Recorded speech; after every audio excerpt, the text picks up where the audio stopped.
What's going on, guys? Welcome back to the Ghost Rider channel. My name's Ghost. If you're new around here, thank you so much for stopping by. Don't forget to subscribe and like. I'm not going to waste time, let's jump into it. Today's video is going to be talking about, we need to clear a few things up, right? Because I've seen some podcasts, I've heard some podcasts, and I've seen some videos talking about the best Call of Duties out there. Ranging from, you know, COD 4, everyone says is the best COD, which I don't agree with, and everyone slates one of my favourite games of all time. So I'm going to be clearing this up, because my opinion must be right. The best Call of Duty, I'm going to be telling you my top 3, and I'll tell you the worst one. So, the best Call of Duty out there that has ever been out there, there is no way any of you can disagree with me once I finish this video, and you'll see why. So I'm on my way down to get some petrol first, because down here petrol is £1.02, or it should be at least anyway. Over where I live it's like £1.30. Anyway, this isn't the video, but I'm going to go get petrol, so I might have to stop for a second.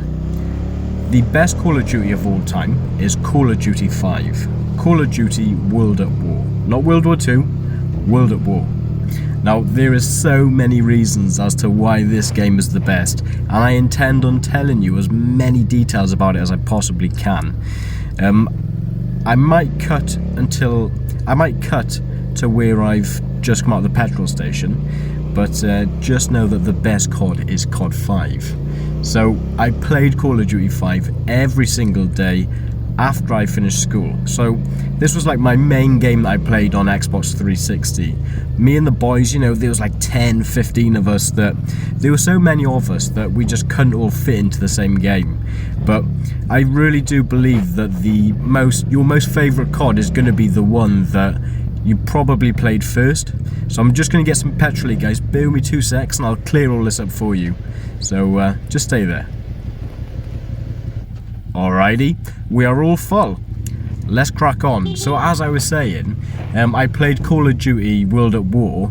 It was like the first game I played. So even though COD 4 was out, and it is one of the best games of all time, COD 5 was way better.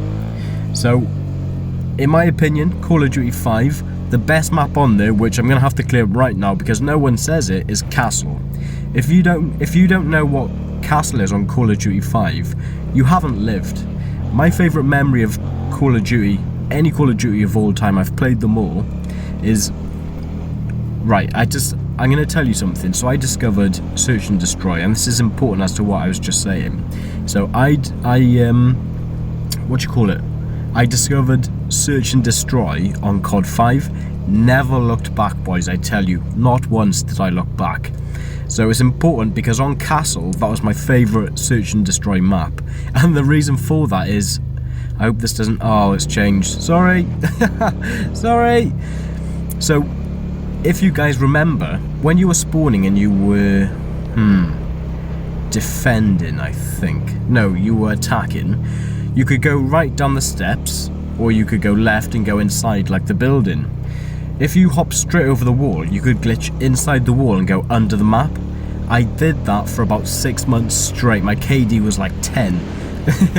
So that's where I first discovered glitches, and they were the best glitches because the way that it was all set up, you could go underneath the map on COD 5 and you could just destroy people.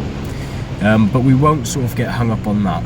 So you got to bear in mind, COD 5 was my first game, but also the maps were absolutely original.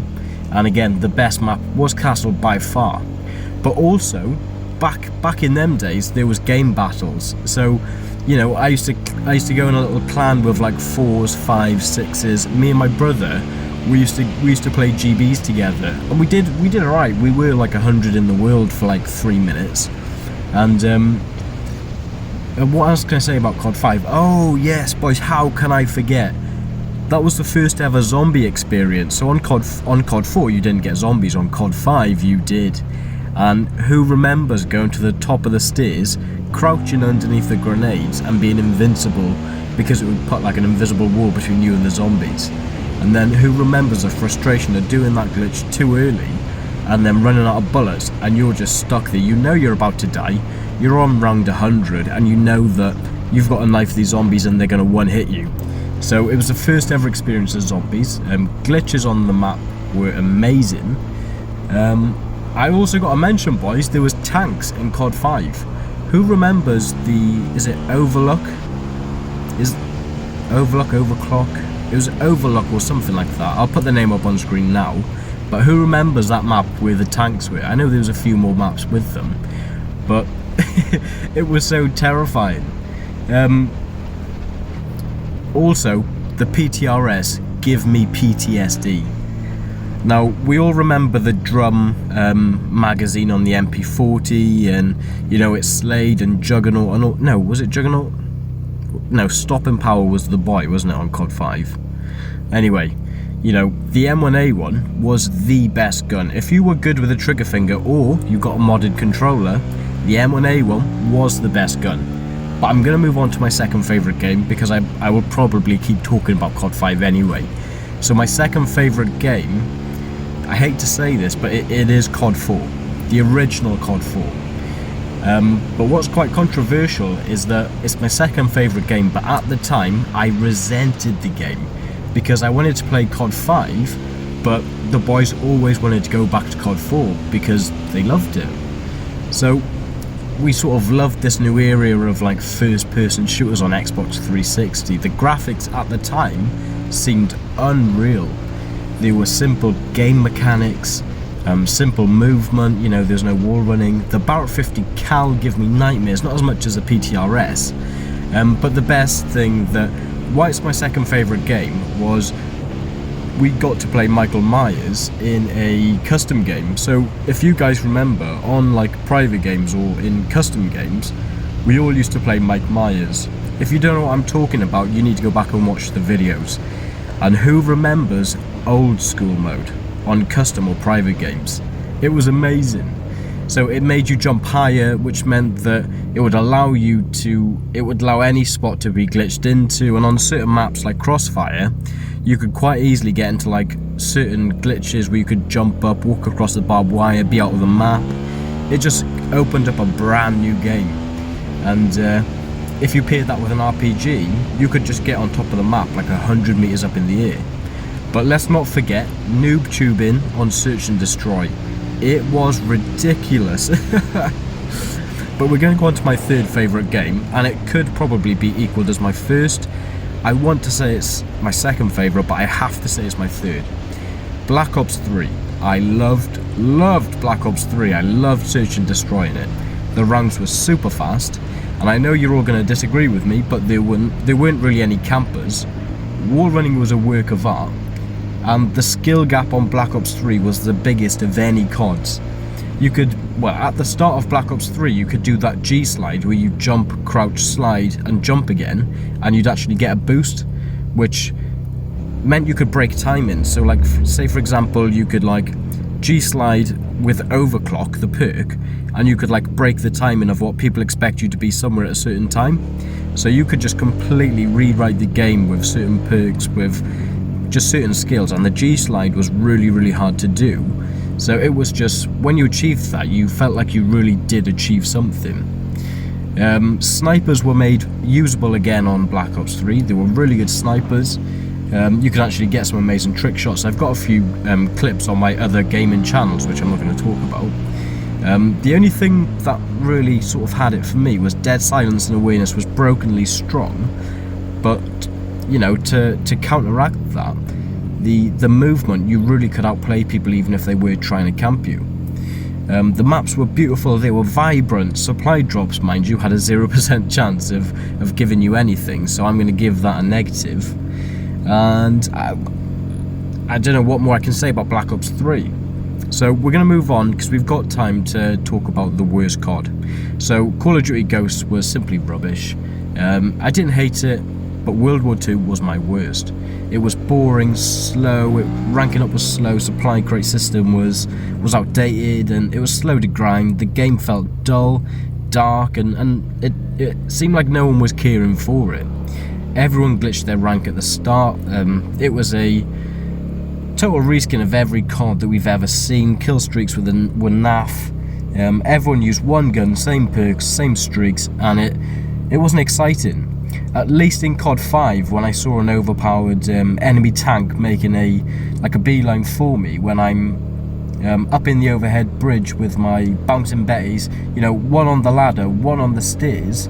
I actually had PTSD hearing like the clunk from the tank reloading, or hearing they've released the dogs.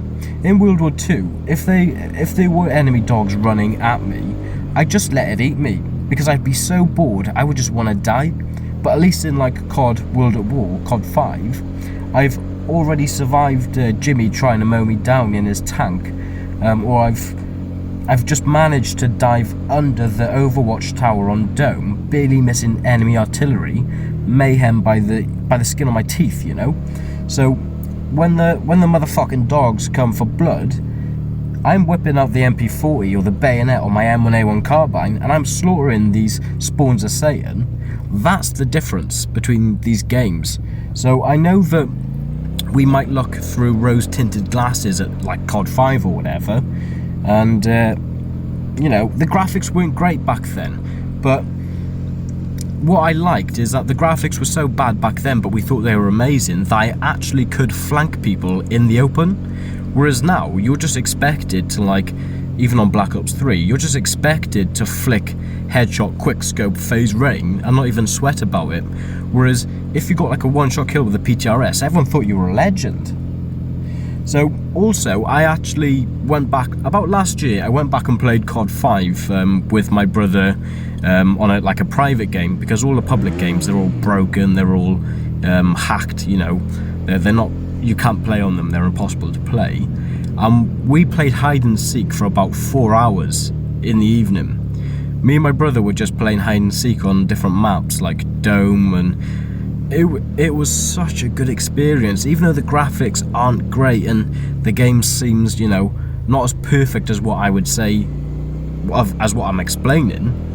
We still had more fun playing that hide and seek than we ever did on is it Infinite Warfare? You know, there was like a Mike Myers in Infinite Warfare, but because of the movement, it was just way too easy.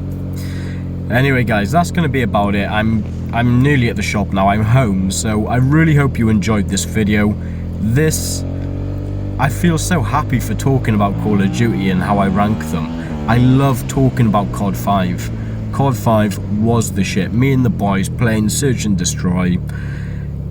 If any of you guys don't like COD 5, I may ride over and I may beat you with a stick, or I may burn you with my exhaust. Anyway guys, this video's probably been going on for quite some time because I've been to get fuel and whatnot, so I love you and leave you here.